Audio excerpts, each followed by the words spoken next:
ka-chabs. Ayan, isi-share ko lang po yung night routine ko bago ako matulog.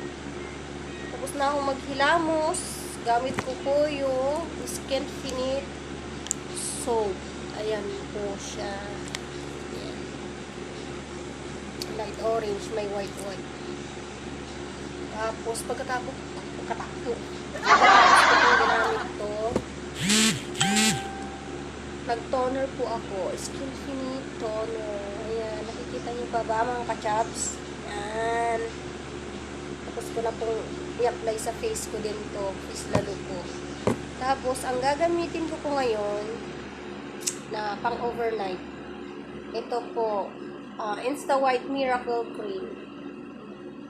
Na-alternate ko dun sa Insta White Cream na panggabi.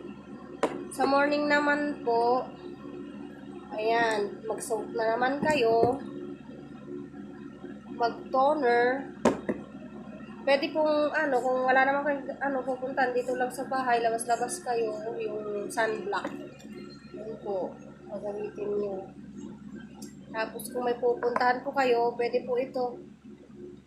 Lagay nyo muna to bago itong Insta White Cream. Yun pong ginagawa ko. Pero minsan, Insta White toner, sabon toner, tapos Insta White na lang pag may pupuntahan ako. Ginagamit ko po. Pwede pong serum lang din po. Kung ayaw yung Ayan. Pwede pong magsabi ng price.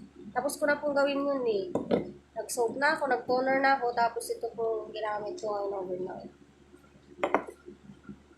Ito pong serum.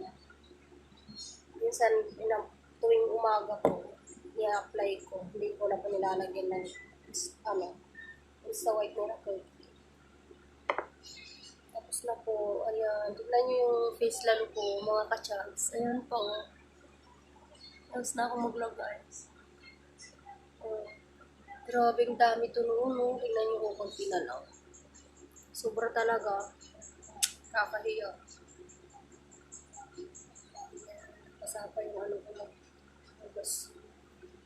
Yan lang po, masasabi ko ngayon, mga ka-chabs.